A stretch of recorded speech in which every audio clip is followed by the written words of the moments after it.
हाल दिल का सुनाया न जाएगा, रोने न दीजिएगा।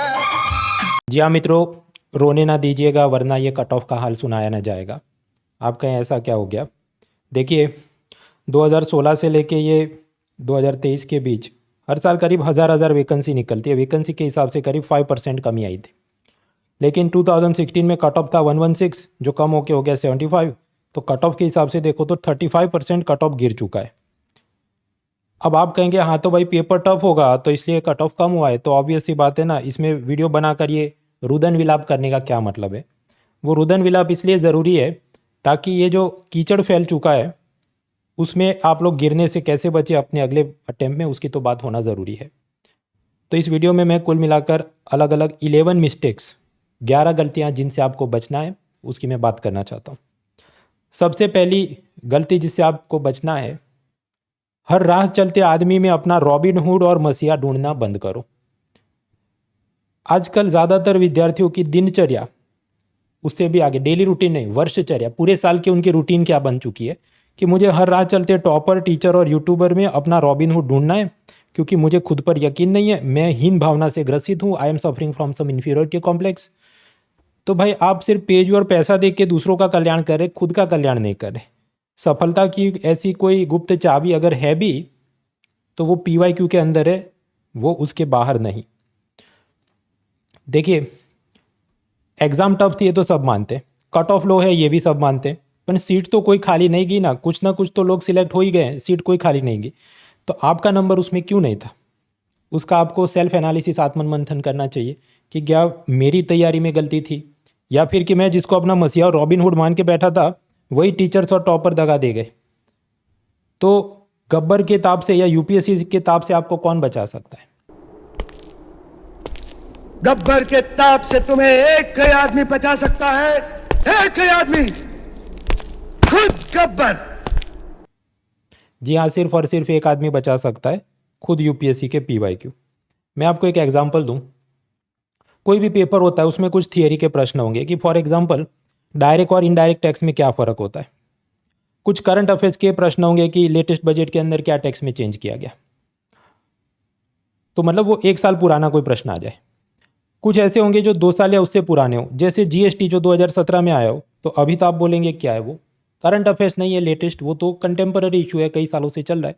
उसी तरह सिटीजनशिप अमेंडमेंट एक्ट है, NRC है, आर्टिकल 370 है, इंसॉल्वेंसी बैंक्रप्सी कोड है, बहुत सारे ऐसे मुद्दे आप निकाल सकते हैं। अब आप कोई भी अच्छी बुक पढ़ो या कोई भी अच्छे टीचर से पढ़ो तो ज़्यादातर थियरी और कंटेम्पररी इशू तो कवर हो जाते हैं, फिर बचता है थोड़ा बहुत करंट अफेयर्स। तो करंट अफेयर्स में हमें पिछले 1 साल का करंट अफेयर्स कितना पूछते हैं, मैं तो हर साल उसका टेबल अपडेट करते रहता हूँ। 2023 का जो पेपर हुआ थियरी के, उसमें 52 क्वेश्चन थे। पिछले 1 साल का करंट अफेयर्स 11 क्वेश्चन थे। कंटेम्पररी इशू ये 2 साल या उससे पुराना जो चल रहा हो, जैसे GST, IBC, insolvency bankruptcy code, demonetisation, ऐसा कुछ, तो 37 क्वेश्चन थे। और बाकी भी सारे वर्षों में आप देखो, ये जो येलो कलर की लाइन है जो दिखा रहा है कि 1 साल का करंट अफेयर्स कितना पूछा, 13 क्वेश्चन, 9 क्वेश्चन। कोरोना में सिर्फ एक ही क्वेश्चन था, वेस्ट टेक्सास इंटरमीडिएट, 7 सवाल, 14 सवाल। तो आप समझो कुल मिला के 12-15 से ज़्यादा सवाल तो आने ही रहे पिछले 1 साल के करंट अफेयर्स में। कुल मिलाकर 100 सवाल आते हैं UPSC prelim general studies paper 1 में, उसमें से 12 से 15 सवाल पिछले 1 साल के करंट अफेयर्स के होते हैं। इसके अंदर भी आप समझो रियल लाइफ में 3 या 4 सवाल हम लोग सॉल्व कर सकते हैं, चाहे कितने करंट अफेयर्स PDF मैगजीन सब पढ़ के जाओ। एग्जाम खत्म होने के बाद सब स्क्रीनशॉट दिखा कि देखो ये किया था वो किया था, आपको याद कितना रहेगा असल एग्जाम में, उसकी भी तो एक कैपेसिटी है, पहली बात। दूसरा, ये जो सब क्लेम मारे जाते हैं कि हमारे में से इतना सब आ गया, उसमें बहुत सारा तो वो सिमिलर क्वेश्चन की पीपूड़ी बजाते हैं। मैं आप कहूँ गुजरात का कैपिटल है गांधीनगर, एग्जाम में पूछे उड़ीसा का कैपिटल भुवनेश्वर है कि नहीं, और फिर मैं कहूँ देखो सिमिलर क्वेश्चन तो मेरे में से आया, तो ऐसा तो है नहीं। तो प्रैक्टिकली कितना पॉसिबल है, पिछले 1 साल का जितना करंट अफेयर्स आए बहुत दम लगा के 3-4 सवाल हो सकते हैं। तो उस हिसाब से आपने उसमें दमखम लगाना चाहिए। मैं ये नहीं कह रहा कि आप करंट अफेयर्स मत देखो, आप रोज़ का अखबार मत पढ़ो, वो सब आप करो, पर अभी जो एग्ज़ाम को आज मैं वीडियो बना रहा हूँ 57 डेज आर लेफ्ट, तो अब आपकी प्राथमिकता क्या होनी चाहिए? ऑफकोर्स अखबार पढ़ो रोज़, लेकिन ये कि मतलब इसमें मुझे 2 घंटे घुस जाना है रोज़ का, दैट शुड नॉट हैपन। जहाँ तक करंट अफेयर्स पिछले 1-2 साल के सब कंपाइलेशन अलग अलग इंस्टीट्यूट्स लॉन्च करते हैं, अनअकैडमी ने भी लॉन्च किया है, तो उसका भी आप फ़ायदा उठा सकते हैं। पर पहले मैं कहना चाहूँगा अभी जितने दिन बाकी हैं तो आपकी पहली प्रायोरिटी थियरी और कोर सब्जेक्ट होने चाहिए। अखबार है ठीक है पढ़ लिया, तो उसमें 2-2 घंटे रोज़ नहीं आपने लगाने चाहिए। जब आप ऐसा PYQ एनालिसिस करते हैं तो बहुत सारे नए आयाम आपको खुलते हैं। देखिए जब भी आप पुराना पेपर सॉल्व कर रहे हैं तो सीधा ChatGPT या इंटरनेट पे सर्च मारने मत जाओ उसका जवाब, आपके पास जो बुक्स हैं उसमें सर्च करो, या आप ऐसा सर्च करो ये क्वेश्चन आया, उसके आगे पीछे लिख दो NCERT और फिर सर्च करो गूगल पे, तो आपको पता चले कि फॉर एग्जांपल ये लास्ट एग्जाम में पूछा कि मार्सूपियल्स इंडिया में नहीं पाए जाते। अब बहुत सारे लोगों को तो पता ही नहीं होगा मार्सूपियल क्या है। ये कांगारू और कोआला बियर जैसे जानवर तो स्वाभाविक है वो तो इंडिया में नहीं पाए जाते, वो तो ऑस्ट्रेलिया में पाए जाते हैं। तो फर्स्ट स्टेटमेंट इज रॉन्ग, और ये अजर्शन रीजनिंग टाइप का क्वेश्चन है तो उस हिसाब से उसका जो BC या D जवाब बन जाएगा। और ये क्लास 12 की बायोलॉजी बुक में दिया गया है इंक्लूडिंग चार्ट कि ये सब कांगारू वगैरह इनको मार्सूपियल कहते हैं। तो अब आप अगर ऐसी जिद लेके बैठेंगे नहीं मैं तो ये आर्ट्स और कॉमर्स से हूँ और मैं तो साइंस और बायोलॉजी की किताब नहीं पढ़ी जाएगी, तो नहीं चलेगा भाई। क्योंकि ये नहीं किया तो कुछ और पढ़ने बैठोगे मध्यकालीन भारत या करंट अफेयर्स में छोटी छोटी चीज़ें, तो उसमें रिटर्न ऑन इन्वेस्टमेंट इससे भी खराब हो जाए।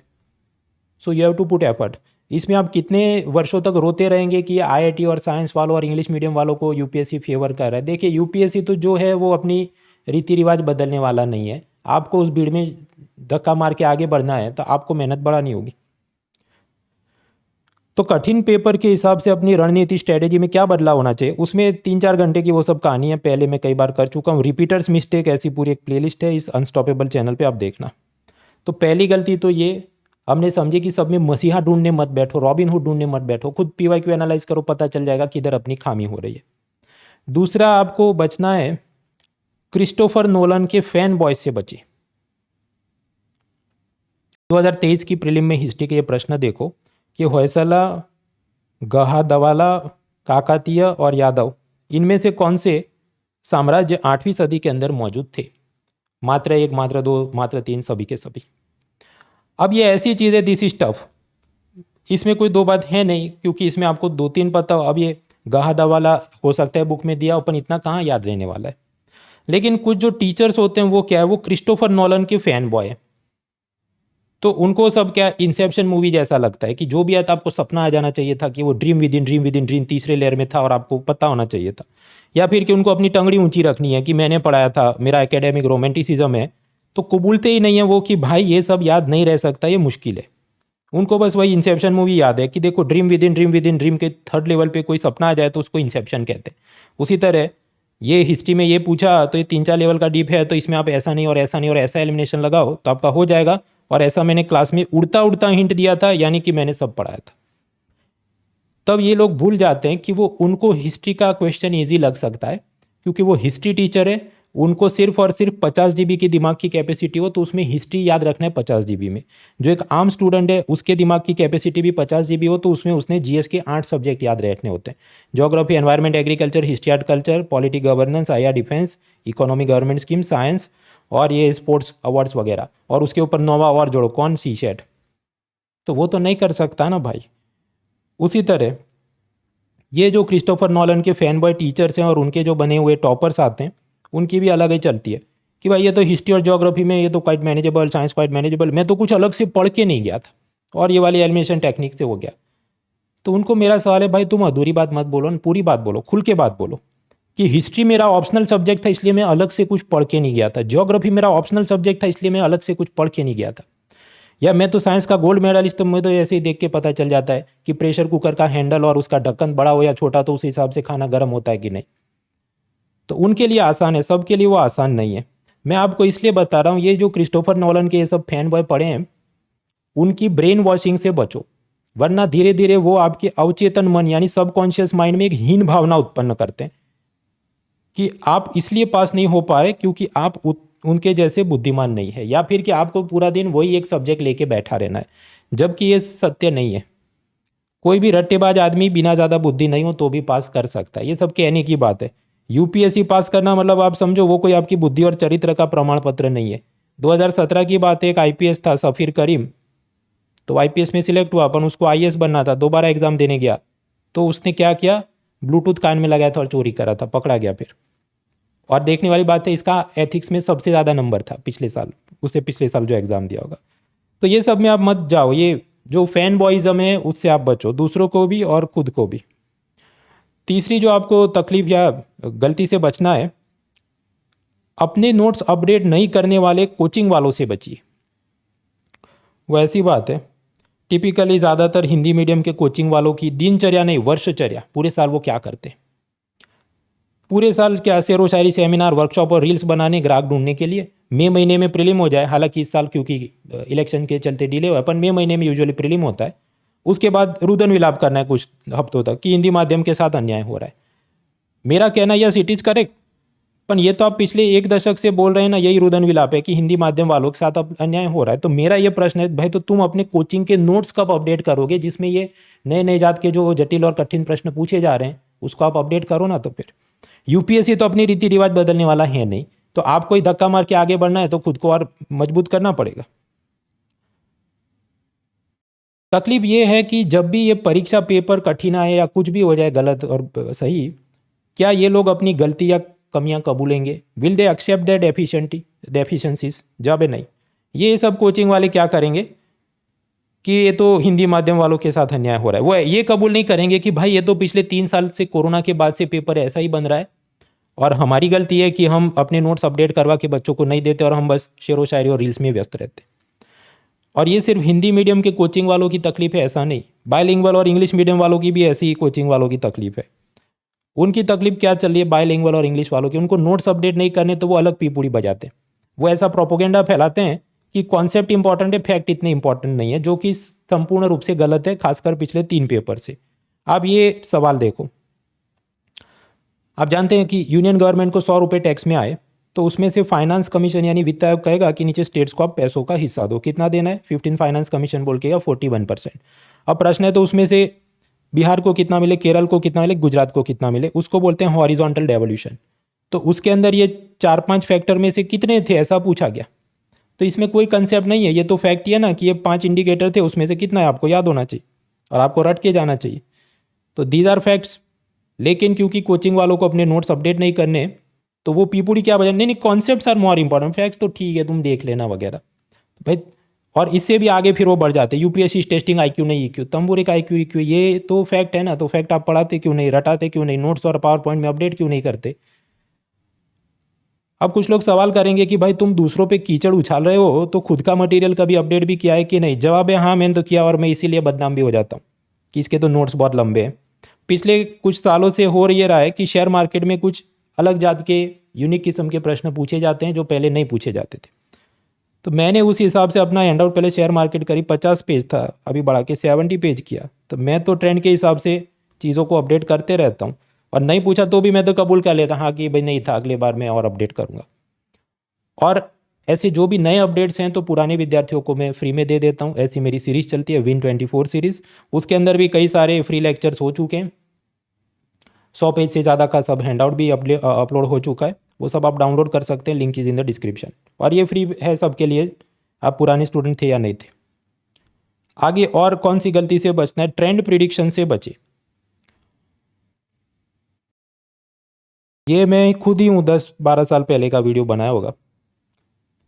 उस ज़माने में मुझे भी ये खुजली थी कि ये वाले सब्जेक्ट में से इतने क्वेश्चन आए तो इसको पढ़ना है, इसको नहीं पढ़ना है वगैरह वगैरह। वो ट्रेंड एनालिसिस में हर साल करता था, अभी भी करता हूँ, पर अब मेरा खुद का ये मानना है कि भाई उम्र के साथ बुद्धि आती है, सम विजडम कम्स विथ एज। बेकार है ये सब ट्रेंड एनालिसिस। हर सब्जेक्ट में यथ संभव what ever is possible maximum you should prepare. खासकर ये जो लास्ट 2023 का पेपर गया उसके बाद तो ऐसा है कि वो जैसे सम्राट अशोक को कलिंग का युद्ध देखने के बाद कि भाई अब नहीं रखा है कुछ मजा ये सब लड़ाई झगड़े में, मैं ये 2023 का पेपर देखने के बाद बोलता हूँ कि कुछ नहीं रखा ग्राफ एनालिसिस में, सारे सब्जेक्ट का सब कुछ मैक्सिमम पॉसिबल आप पढ़ के जाइए। कुछ टोट के ये नहीं पूछेंगे वो नहीं पूछेंगे, ये है वो है, ये सब ट्रेंड फर्जी बातें, उसमें मत पढ़ो। फॉर एग्जाम्पल, कई सालों तक मिलिट्री और डिफेंस और मिसाइल का नहीं पूछा, अचानक से पूछ लिया। कई सालों तक स्पोर्ट्स अवार्ड्स का नहीं पूछा, अचानक से पूछ लिया। और ऐसा बहुत कुछ हुआ है 2023 के पेपर में। अगर आप बहुत सालों से अगर ये पेपर्स को देखते हो तो आपको पता चल जाए कि जो भी एग्जामिनर थे, जो प्रोफेसर थे, जो इनको क्वेश्चन बैंक सप्लाई कर रहे हैं, धीरे धीरे पिछले 3 सालों में यूपीएससी वो जो भी पुराने वाले रिटायर हो गए हैं, अभी नए लोगों को लिया है जो नए जात के प्रश्न पूछते हैं। तो आपको वो सब ट्रेंड और ग्राफ वाली चीज़ों से बाहर निकलने की ज़रूरत है। अगली कौन सी गलती से बचा जाए, तो टॉप 100 टॉपिक्स प्रिडिक्ट करने वाले बरसाती मेढकों की भविष्यवाणी से आप बचे।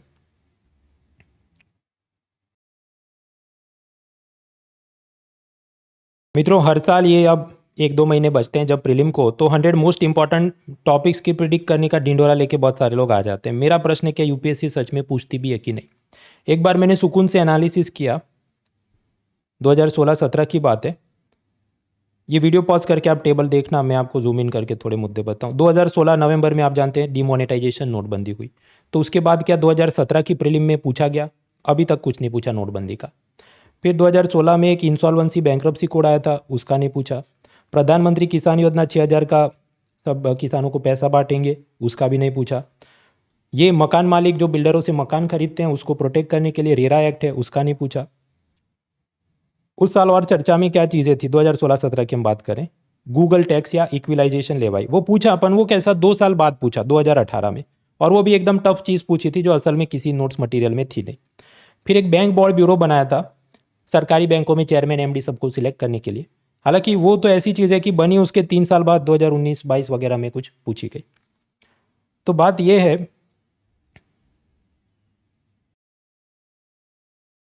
कि पिछले 1 साल का तो कम ही आता है, पुरानी चीज़ें 2-3 साल वाली ज़्यादा आती हैं। और दूसरा कि अगर पूछ भी लेते हैं, ऐसा नहीं, सपोज 12-15 सवाल तो पिछले 1 साल के आते ही हैं, लेकिन वो ऐसा है कि इनके ढिंडोरा पीटने से आए, ऐसा नहीं है। वो यूपीएससी अपने दिमाग से सोच के पूछती है, और इन्होंने टॉपिक प्रिडिक्ट किया हो पर उसके अंदर वो ऐसे स्टेटमेंट पूछे हैं जो उनके नोट्स मटेरियल में अवेलेबल ही नहीं हो। तो ये सब ढिंडोरा पीटने वालों के ताक में आप बहुत ज़्यादा थियरी छोड़ के ये मैं पढ़ने बैठूँ उस सब में मत लगो। अपने पे विश्वास रखिए, अपने जो बुक्स नोट्स मटेरियल लेके आप बैठे उसमें विश्वास रखिए। ये क्या पूरा साल जो लोग पढ़ते नहीं हैं, बस ख्वाब देखते हैं, फिर लास्ट मंथ में ऐसे शॉर्टकट्स और क्रैश कोर्स ढूंढने आ जाते हैं, तो इनका तो कुछ कल्याण होना है नहीं। ये यूट्यूबर को, पेजू और कोचिंग वालों को करोड़पति बनाने के लिए ही इस फील्ड में आए हैं, ये जो भी ऐसे स्टूडेंट्स हैं।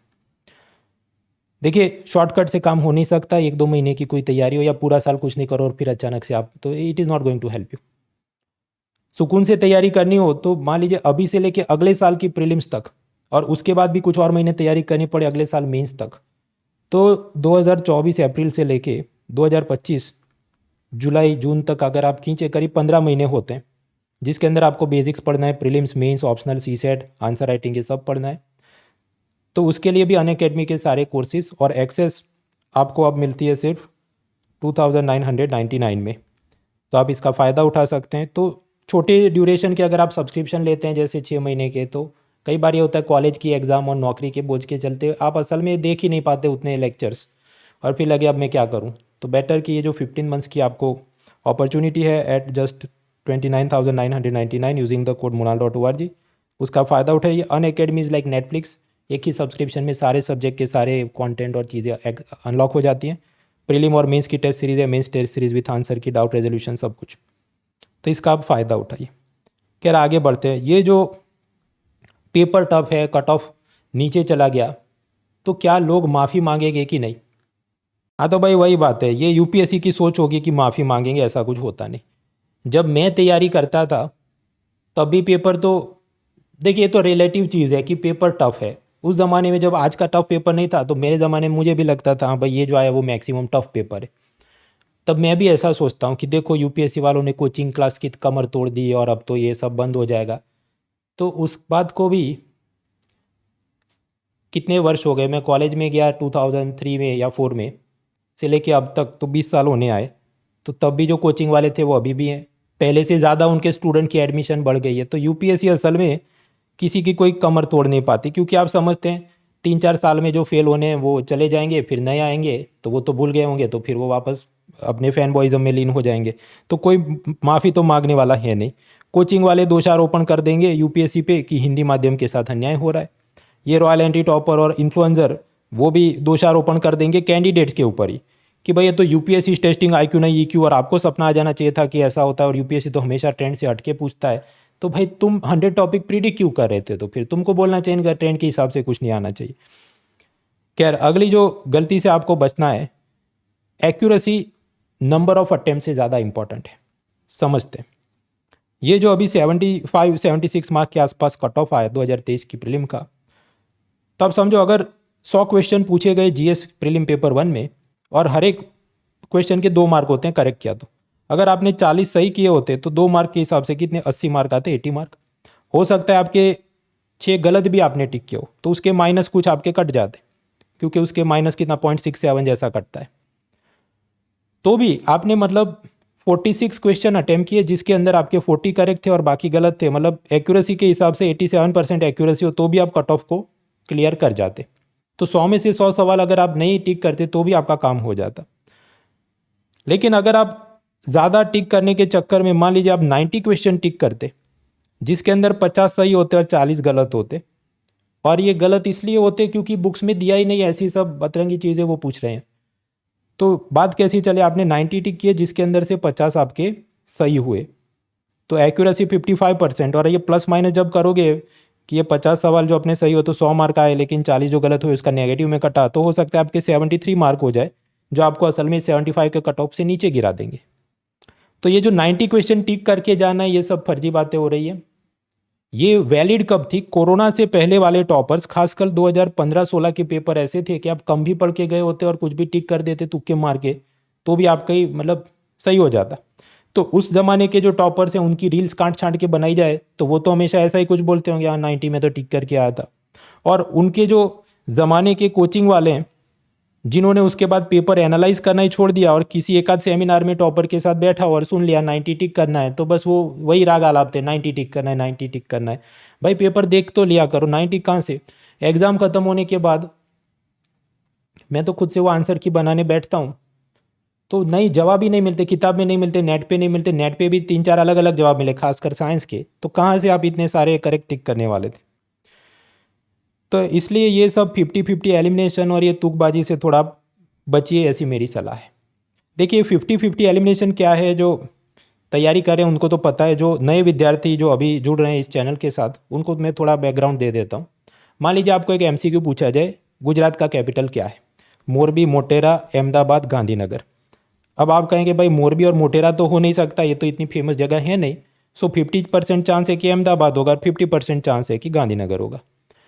अभी आप एक सिक्का उछालो कि हेड चाहे तो अहमदाबाद टिक करूंगा, टेल चाहे तो गांधीनगर टिक करूंगा। अगर आप ऐसा तुक्का 10 सवाल में कंटिन्यूसली लगाते हैं तो आपका फ़ायदा होगा कि नुकसान होगा। तो मैथमेटिकल प्रोबेबिलिटी, संभावना का सिद्धांत क्या कहता है कि मान लीजिए 1 से लेकर 10 सवाल हैं और हर एक में आपने 2 ऑप्शन एलिमिनेट कर दिए और बाकी 2 ऑप्शन के अंदर आप सिक्का उछाल के डिसीजन ले रहे हैं। तो प्योर प्रोबेबिलिटी क्या कहती है, 50% चांस है कि राइट हो जाएंगे, तो 10 में से 5 सवाल सही हो जाएं तो उसमें 2 मार्क आपको मिल जाएंगे। और 50% क्वेश्चन मतलब 6 से लेकर 10 नंबर के सवाल आपके गलत हो जाएंगे और उसके अंदर आपके नेगेटिव पॉइंट 67 वो कट हो जाएंगे। लेकिन फिर भी ये प्लस माइनस आप कुल करोगे तो आपके करीब 6 मार्क हो सकते हैं पॉजिटिव में, purely as per mathematical probability. पर ऐसा रियल लाइफ में नहीं होता। उसके 2 कारण हैं। जो 2-3 अटेम्प्ट वाला है उसका ये तुक्का सही लगने की चांस है। फॉर एग्जाम्पल हम वापस अपने क्वेश्चन में जाएं तो करेक्ट आंसर तो डी है, गुजरात का कैपिटल है गांधीनगर, लेकिन आपका गलत भी तो हो सकता है ना अहमदाबाद। तो फर्स्ट अटेम्प्ट वाले का गलत हो जाए उसके चांस ज़्यादा रहते हैं, 3rd-4th अटेम्प्ट वाले का सही होने का चांस ज़्यादा रहता है क्योंकि उसके पास बहुत सारा पेरिफेरल नॉलेज होता है, उसकी मदद से वो तीसरा ऑप्शन भी एलिमिनेट करके सही तक पहुंच सकता है। खैर ये जो तुक्केबाजी वाली बातें हैं, ये ट्रिक्स IIT और नीट एग्ज़ाम और उसके कोचिंग लेकर आने वाले टॉपर्स, उन्होंने जो भी ये 2015-16 के आसपास का ज़माना था तब उन्होंने चीप पब्लिसिटी, जल्दी से मशहूर होने के लिए, मैं तो बिना पढ़े पास हो गई थी, उसके लिए उन्होंने ऐसे बहुत सारे रील्स और वीडियो बनाए हैं। मेरा ये कहना वो टोटका तब काम करता था, आज की तारीख में ये टोटका कोरोना के बाद काम कम करते हैं। अब फॉर एग्जांपल आपको ये लेटेस्ट प्रीलिम में प्रश्न देखो, ये आपको 3 अलग अलग प्लेसेस इन न्यूज़ का पूछा गया और इनमें से कितने सही है, only 1, only 2, only 3, none of them. तो इधर आप क्या 50-50 का, आपको पूरा पता होना चाहिए एग्जैक्ट तो कुछ काम बन पाए। तो बिना पढ़े हवाबाजी में तुक्के से सॉल्व नहीं हो सकता। Would you like to do 50-50, आप कर सकते हैं पर वो गलत होने के चांस ज़्यादा है। उसी तरह ये वाला देखो कि स्टेबिलिटी एंड ग्रोथ पैक्ट जो यूरोपियन यूनियन में बना, तो उससे क्या बजट डेफिसिट का है, इंफ्रास्ट्रक्चर का है या फिर कि टेक्नोलॉजी का है। तो अब आप वर्ल्ड एसोसिएशन से कहो भाई स्टेबिलिटी एंड ग्रोथ, तो उसमें तो ये सब कुछ हो सकता है, तो आपको 3 होंगे पर गलत हो जाएगा सिर्फ 1। और वैसे भी यूरोप के ऐसे एग्रीमेंट्स के बारे में अपनी बुक्स या नॉर्मल रीडिंग में इतना सब आता भी नहीं है। तो ये सब मुश्किल है, इसका आप पहले स्वीकार करो। जो IR के टीचर होंगे वो कहेंगे ये तो बहुत ईजी है। माई अगेन द सेम आर्ग्यूमेंट कि आपके दिमाग की कैपेसिटी 50 GB की है, तो IR के टीचर को सिर्फ 50 GB में इंटरनेशनल ऑर्गेनाइजेशन याद रखने, जो एक स्टूडेंट है उसको 50 GB की अपनी ब्रेन कैपेसिटी में 8 से 9 सब्जेक्ट याद रखने, तो उसके लिए भाई वो संभव नहीं है। हाँ, तो मतलब कुल मिलाकर बात क्या है कि एक्यूरेसी पर आप ज़्यादा ध्यान दीजिए तो आप कट ऑफ के आसानी से, आसान तो खैर कुछ अब बचा नहीं, पर उसको हासिल कर सकते हैं। बहुत ज़्यादा बहुत टिक करने बैठेंगे बिना आपको कुछ पता नहीं है तो फिर आप कट ऑफ से नीचे गिर जाएंगे, भले आपके सही सवाल हुए तो भी, क्योंकि रॉन्ग नेगेटिव मार्किंग में आप बहुत कट जाएंगे। और इसी कारण आप देखो 2016 के अंदर कट ऑफ कितना था 116, 2023 में कितना है 75, तो 35% कमी क्यों आई है? क्योंकि अब भाई वो टोटके काम नहीं करते, गैस मास्टरगिटी, लॉजिकल एलिमिनेशन, वर्ड एसोसिएशन वगैरह। तो लोएस्ट कट ऑफ का ये जो रुदन विलाप हम कर रहे हैं उसमें हिंदी माध्यम वालों को समझने की ये ज़रूरत है कि राह चलते किसी भी टीचर, टॉपर और यूट्यूबर में अपना रॉबिनहुड मत ढूंढो, खुद मेहनत करना सीखो। और इंग्लिश मीडियम और CBSE टाइप है, IIT नीट टाइप है, उनको मैं कहना चाहूँगा कि जो भी आपने ये चीट कोड्स और एलिमिनेशन टेक्निक सीखे हैं अपने जो भी IIT नीट, क्लैट और 11-12 की कोचिंग में, उसको थोड़ा अनलर्न करो। यहाँ पर पहले आपको बहुत सारे सब्जेक्ट्स, कंटेंट, सब फैक्ट्स, ये सब पहले रटने हैं, समझने हैं, उसके बाद वो चीज़ें काम कर सकती। सिर्फ मॉक टेस्ट दे के मेरा हो जाएगा, ऐसा नहीं है। इसी को और आगे बढ़ाते हुए और कौन सी गलती से बचे हम, गोविंदा और डेविड धवन की फिल्में देखना बंद करो। इन अदर वर्ड्स, जो अब चलता नहीं है ऐसे पुराने ज़माने के टीचर्स, टॉपर, सेलिब्रिटी की जो बातें जो उन्होंने खुद अपने को ट्रेंड के हिसाब से अपडेट नहीं किया, उसको सुनना थोड़ा कम करो भाई। ये गोविंदा और डेविड धवन की फिल्में चलती थी, पर अब वो फॉर्मूले ही नहीं चलते। उसी तरह 2015-16 के टॉपर्स की रील्स, वो भले इंस्टाग्राम पे आपको दिख जाए, आपको समझना है, वो अब नहीं चलती है। 2023 के अंदर जो पेपर है उसमें डिफ़िकल्टी ऐसी है कि सचिन के सामने बॉलिंग करने के लिए एंड्रू साइमंड और ये कौन, मुरलीधरन और शोएब अख्तर और ऐसे एक एक कातिल बॉलर आते रहे। वो उस लेवल की पेपर है और उसमें 75 मार्क भी लाना तो वो मतलब बहुत बड़ी उपलब्धि है। ऑन दी अदर एंड ये जो 2015-16 का ज़माना था, 107 से 117 या कुछ भी कट ऑफ चलते हैं, तो ईजी बॉल डाले जा लेते, तो उसमें मार्क्स खींच के कुछ होशियारी मानना वो इतनी बड़ी उपलब्धि मैं नहीं मानता। मैं ये नहीं कह रहा उनकी उपलब्धि नहीं है, मेरा ये कहना है कि उसको बहुत महान मान लेना और अभी जो पास हुए हैं वो सब बस घास काटने हैं, ऐसा तो है नहीं। इनकी मेहनत शायद उनसे भी ज़्यादा है। वो आप पुराने पेपर जब सॉल्व करेंगे तब आप उसको अप्रिशिएट कर पाएंगे। फ्री में डाउनलोड कर सकते हैं, टॉपिक वाइज क्वेश्चन पेपर की link is in the description. Topper के महल देख के खुद का झोपड़ा मत जलाओ, मैं कई बार बोल चुका हूँ। खासकर ये कोरोना से पहले वाले जो टॉपर्स हैं वो जो भी बातें करें उसको काट छाट के आधी अधूरी क्लिप शेयर की जाए। मैंने तो सीसेट नहीं पढ़ा था, मैंने तो NCERT नहीं पढ़ी थी, मैंने तो मीडिवल हिस्ट्री नहीं पढ़ी थी, मैं तो वर्ल्ड मैप देखे बिना गई थी, मैं तो मॉक टेस्ट ही करती थी, मैं तो Day 1 से मेंस आंसर राइटिंग करती थी। एक तो ऐसे एडिटेड शॉर्ट्स होते हैं वो पूरा कंटेक्स्ट नहीं देते। वो बोल रही होगी ऐसा कि मेरा तीसरा अटेम्प्ट था तो मैं तो सब कुछ पढ़ के बैठी थी, तो अब तीसरे अटेम्प्ट के Day 1 से मैं मेंस आंसर राइटिंग करती थी। तब समझो वो बात अलग चल रही है और आपको एडिटेड शॉर्ट्स में सुनाया अलग जा रहा है। और फिर उसको देख के बोले विद्यार्थी सब, नहीं टॉपर ने बोला तो सही बोला होगा, मैं तो अपना मेल, इनका मेल देख के मैं अपना झोपड़ा जला देता हूँ, ये मत करो। अगली जो गलती से बचना है, मॉक टेस्ट के अति महिमा मंडन से बचे। Avoid the over glorification of mock test. Mock test की खुजली निरंतर चलते रहती है। मेरे सारे दोस्त मॉक टेस्ट दे रहे हैं तो मैं नहीं दूंगी तो मैं फेल हो जाऊंगी, या मेरे मॉक टेस्ट में बहुत कम मार्क आ रहे हैं इसलिए UPSC मुझे बिना एग्जाम लिए मुझे तो ऐसे ही भगा देगी कि तुम्हारे तो मॉक टेस्ट में बहुत कम मार्क आते। तो इन सबको मैं कहना चाहूँगा कि भाई अगर आप ग्राफ बनाओ तो IAS सिलेक्शन और मॉक टेस्ट का स्कोर, उसके बीच कोई ऐसा को रिलेशन नहीं है, नो को रिलेशन। क्योंकि मॉक टेस्ट ऐसी चीज़ है, आप समझो ये जो जितनी मछलियाँ हैं वो एक एक फैक्ट है, मध्यकालीन भारत के अलग अलग चीज़ों के बारे में एक एक फैक्ट है ये सारी मछली। अब जो मॉक टेस्ट बनाने वाला है ये 3 मछलियों को पकड़ के आपको एक फैक्ट का क्वेश्चन पूछ लिया, आप उसको रट भी लेते हैं। लेकिन जो UPSC एग्जामिनर है ये 3 मछलियों को पकड़ के आपको दूसरे फैक्ट्स पूछ रहा है। So how is that helping you? उससे आप कैसे वो पेपर पास कर सकते? नहीं कर सकते, सिवाय कि आप पूरा इतिहास पढ़ के जाओ। मैं ये नहीं कह रहा मॉक टेस्ट मत दो, मैं ये कह रहा हूँ कि भाई उसकी इतनी आप पागलपन उस पर मत लगा दो कि यही मेन चीज़ है।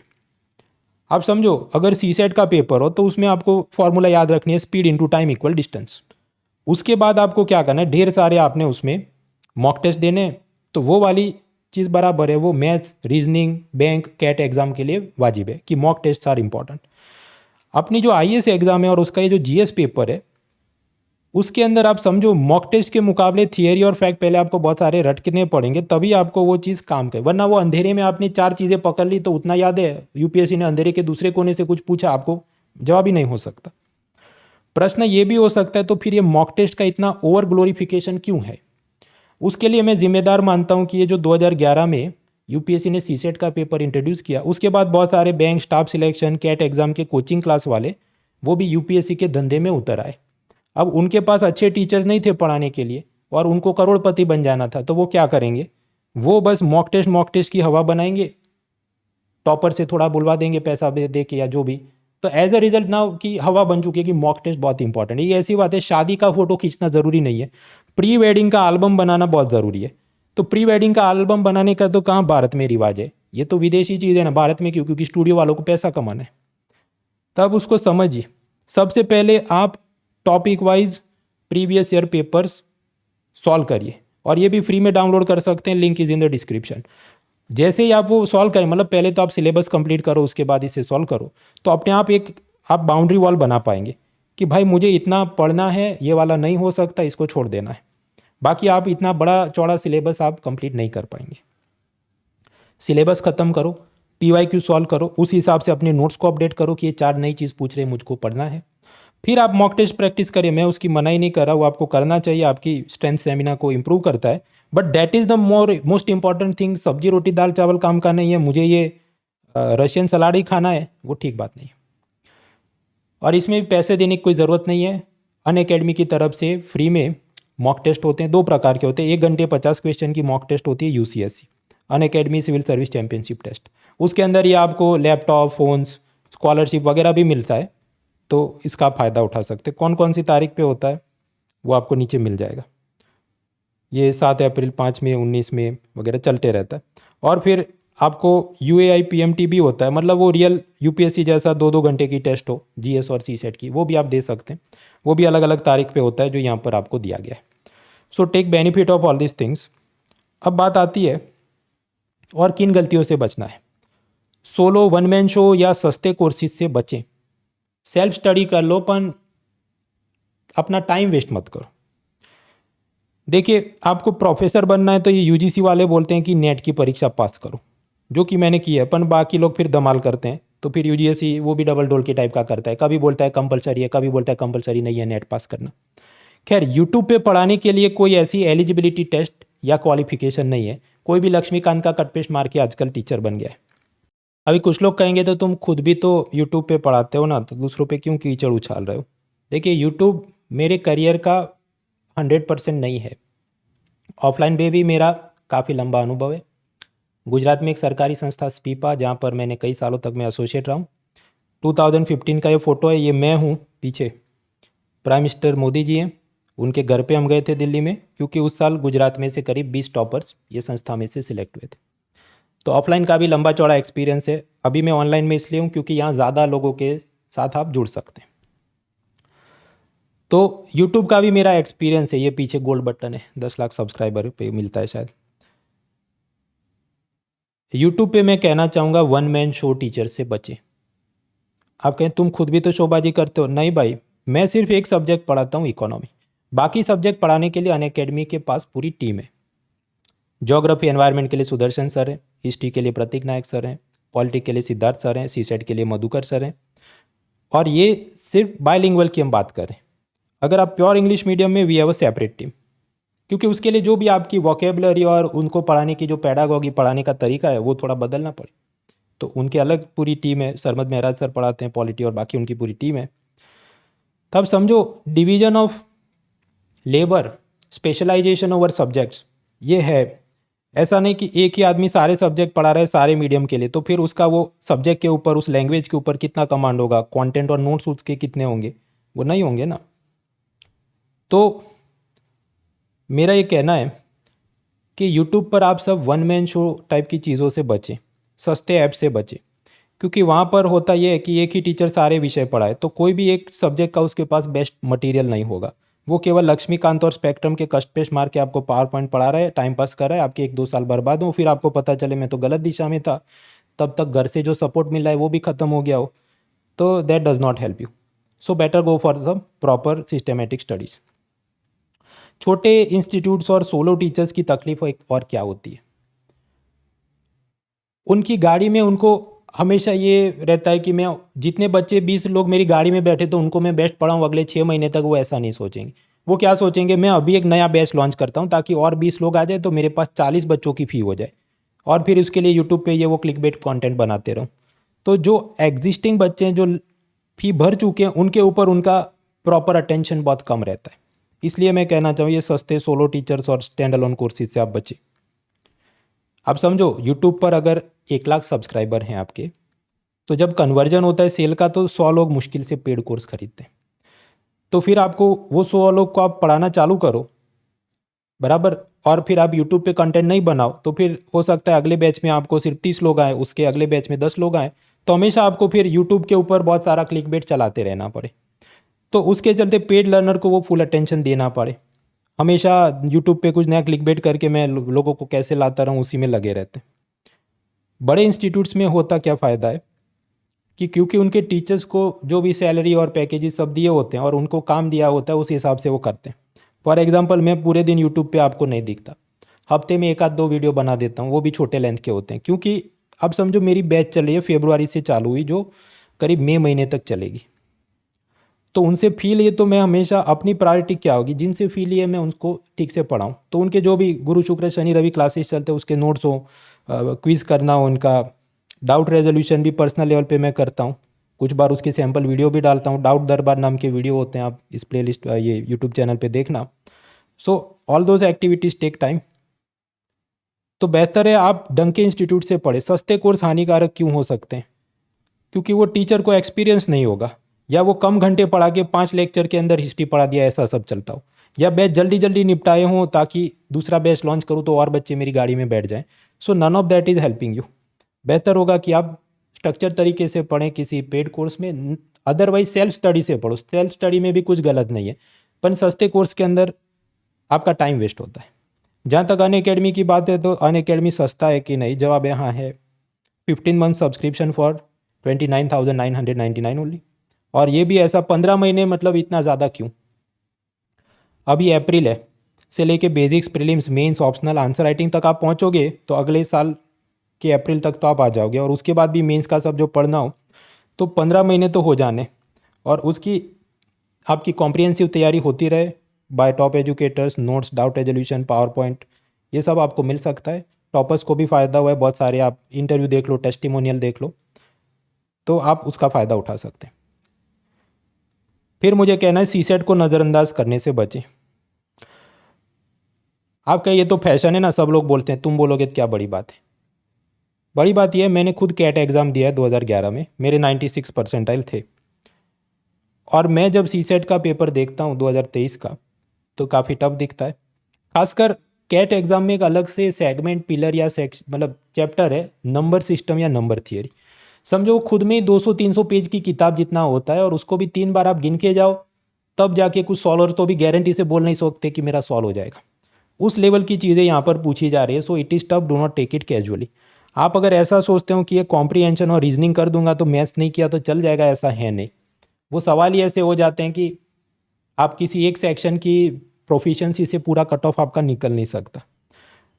अभी मधुकर सर जो सीसेट पढ़ाते हैं उन्होंने मुझे एक बच्चे का मार्कशीट शेयर किया जिसके जीएस में 141 मार्क्स, जबकि जीएस का कट ऑफ तो 75 मार्क की है ना, तो ये तो काफ़ी प्रतिभावान है. लेकिन फिर भी ये फेल हुआ. क्यों? क्योंकि सीसेट में उसके 65 है, जबकि पास होने के लिए 66-67 कुछ लाने होते हैं मिनिमम, जो भी 33% पासिंग मार्क अगेंस्ट 200 मार्क का CSAT paper.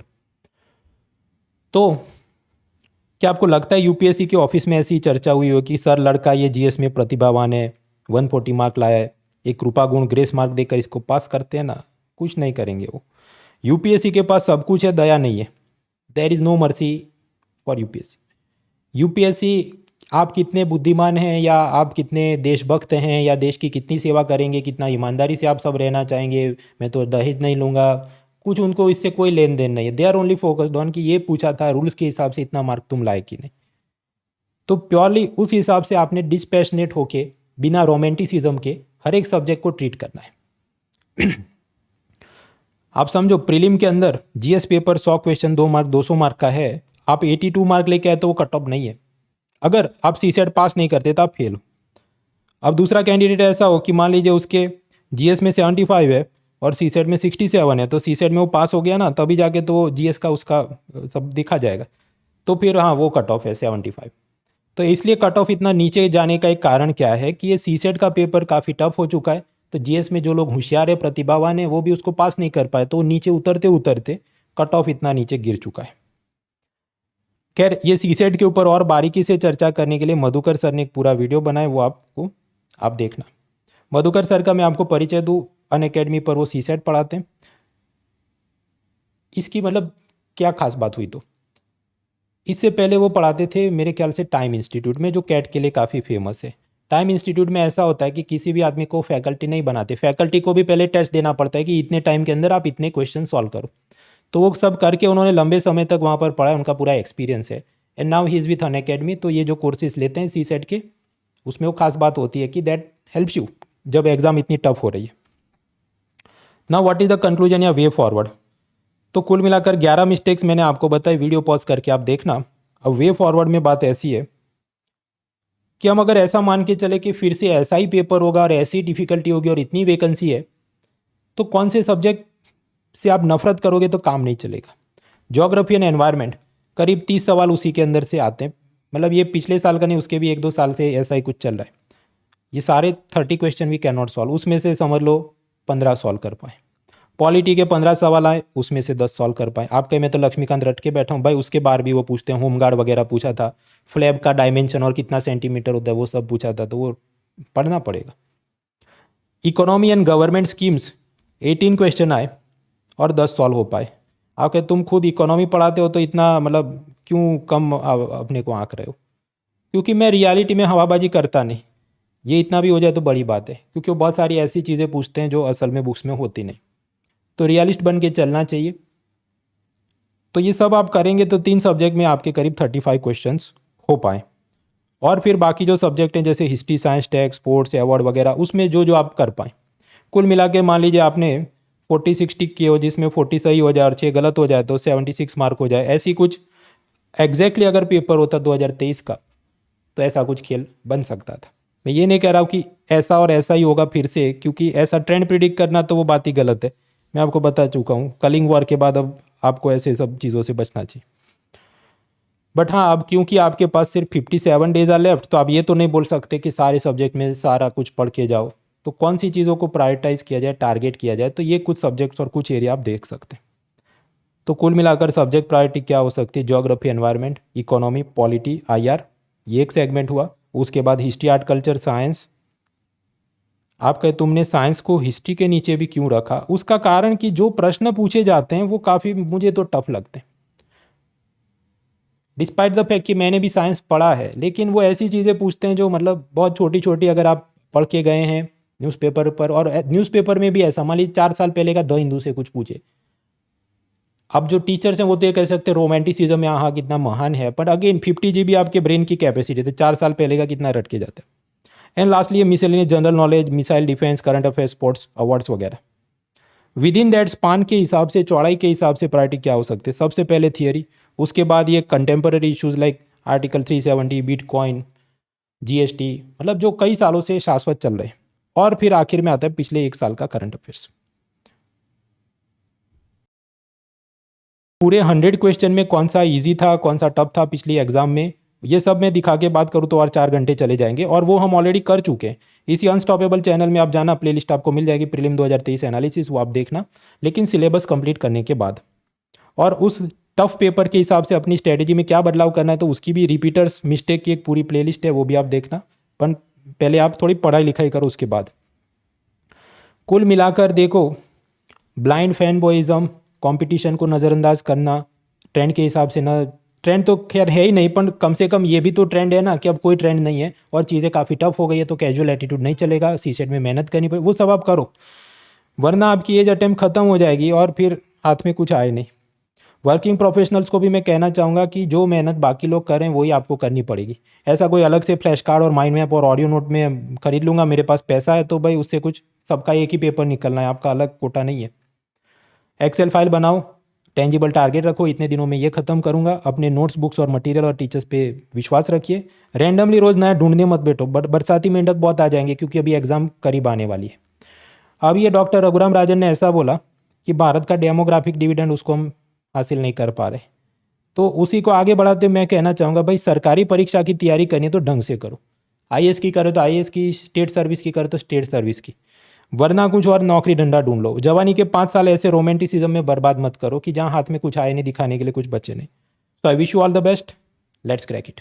An Academy. Let's crack it.